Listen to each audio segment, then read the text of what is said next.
पिछले वीडियो में हमने देखा कि किस प्रकार से हम प्रोसेस अकाउंट तैयार करेंगे, नॉर्मल लॉस क्या होता है, एबनॉर्मल लॉस क्या होता है, नॉर्मल लॉस और एबनॉर्मल लॉस का ट्रीटमेंट हम किस प्रकार से करते हैं, ये हमने पिछली वीडियोज़ में देखा और उससे संबंधित प्रश्नों को भी हमने हल कर दिया। इस वीडियो में देखेंगे कि एबनॉर्मल इफ़ेक्टिवनेस क्या है।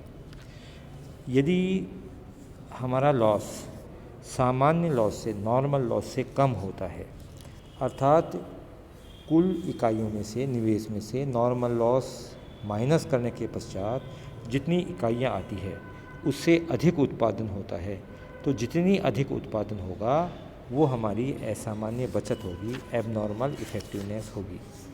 और उस एबनॉर्मल इफ़ेक्टिवनेस को भी हम जो है वो कॉस्टिंग के प्रोसेस अकाउंट में हम दिखाएंगे और ये कोशिश करेंगे कि सामान्य जो उत्पादन है, नॉर्मल जो उत्पादन है, नॉर्मल जो हमारा प्रोडक्शन है, उस पर उसका अनावश्यक रूप से किसी भी प्रकार से वैल्यूएशन कम नहीं हो। अन्यथा जो है हो सकता है एक वर्ष एबनॉर्मल इफ़ेक्टिवनेस हो और दूसरी बार नहीं हो, तो ऐसी स्थिति में हम उस प्राइस को बढ़ा नहीं पाएंगे और हमको जो है वो निर्धारित मूल्य पर माल बेचना मुश्किल हो जाएगा। तो उसके लिए जो है एक सवाल के माध्यम से हम सबसे पहले समझेंगे कि किस प्रकार से हम जो है वो प्रोसेस अकाउंट तैयार करेंगे यदि स्थिति एबनॉर्मल इफ़ेक्टिवनेस की हो। ये जो प्रश्न दिया हुआ है, इस प्रश्न में दिया हुआ है कि एक प्रक्रिया बी खाता है, वो हमको इस प्रकार से दिया हुआ है। ट्रांसफ़र फ्रॉम प्रोसेस ए 18,000 इकाइयाँ हैं, 4,000 इकाइयाँ हमको प्राप्त हुई है, ₹4.50 प्रति इकाई के हिसाब से। मटेरियल है 6,000 का, वेजेज है 4,000 इकाइयों का, स्क्रैप वैल्यू जो है ₹10 प्रति यूनिट के हिसाब से हमको प्राप्त होगी वेस्टेज की। और ट्रांसफ़र टू फिनिश्ड स्टॉक 3,240 इकाइयाँ ट्रांसफ़र हो गई है। फिनिश्ड ओवरहेड है वो 400% ऑफ मटेरियल कॉस्ट की वो फिनिश्ड ओवरहेड होगी और नॉर्मल लॉस ऑफ इनपुट है वो 20% हो गई। तो इस प्रकार से ये एक प्रोसेस का क्वेश्चन है। हम प्रोसेस खाता बनाते हैं। प्रोसेस बी अकाउंट है, जैसा कि प्रश्न में दिया हुआ है।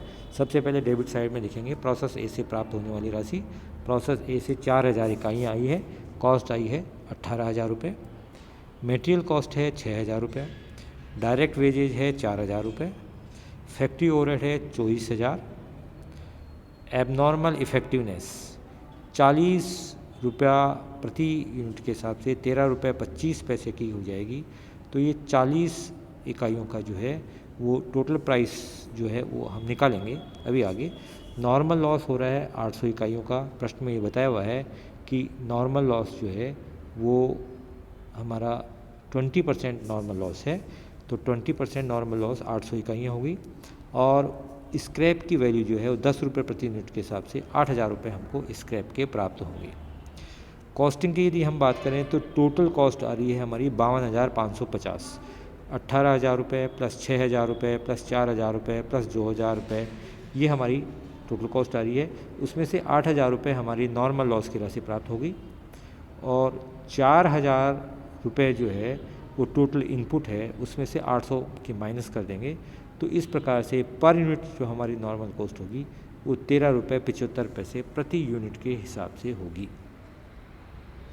एबनॉर्मल इफ़ेक्टिवनेस की यदि हम बात करें तो ₹13 टोटल यदि हम इकाइयों को देखें तो 8,000 में से 800 इकाइयाँ का जो है वो हमारे पास लॉस हो गया, तो 3,200 इकाइयों का उत्पादन होना चाहिए, लेकिन वास्तव में 3,240 इकाइयों का उत्पादन हो रहा है। इसका मतलब है कि 40 इकाइयों का हमारे पास अतिरिक्त उत्पादन हो रहा है। उसका वैल्यूएशन हम पर यूनिट कॉस्ट के हिसाब से ही करेंगे और पर यूनिट कॉस्ट आ रही है हमारी ₹13.75।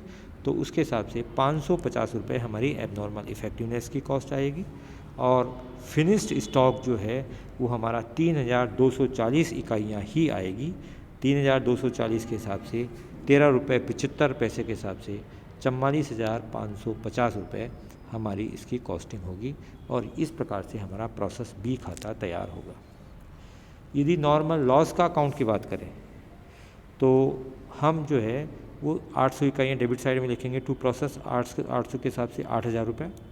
उसमें से एबनॉर्मल इफ़ेक्टिवनेस जो है वो 40 इकाइयों की है, और 40 इकाइयों में से के हिसाब से जो है 10 रुपये प्रति यूनिट के हिसाब से हमको राशि प्राप्त नहीं होगी, उस राशि को हम स्क्रैप की राशि प्राप्त नहीं होगी, क्योंकि वास्तव में वो नॉर्मल है ही नहीं, लॉस ही नहीं है, वो एक तरह से बचत है हमारी। तो ये 400 रुपये आ जाएगी हमारी।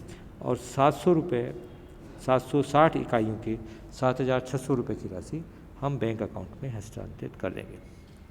एबनॉर्मल इफ़ेक्टिवनेस की बात करें तो इफ़ेक्टिवनेस का अकाउंट जो है वो उसमें हमने बताया है कि 40 इकाइयों पर 550 रुपये की राशि इसकी कॉस्टिंग हुई है, लेकिन वास्तव में 400 रुपये एबनॉर्मल लॉस है ही नहीं। अल्टीमेटली हमारी जो प्रॉफिट होगा इसका एबनॉर्मल इफ़ेक्टिवनेस के कारण वो 150 रुपये का होगा। तो इस तरह से हम ये खाता अपन तैयार कर सकते हैं। तो इस प्रश्न के माध्यम से जो हमने सीखा है वो ये है कि नॉर्मल लॉस के साथ साथ यदि एबनॉर्मल इफ़ेक्टिवनेस हो, अर्थात नॉर्मल लॉस होने के बाद जितनी इकाइयाँ उत्पादित होनी चाहिए थी उससे ज़्यादा इकाइयों का यदि उत्पादन होता है तो इफ़ेक्टिवनेस की होगी, इफ़ेक्टिवनेस कहलाएगी, असामान्य बचत कहलाएगी।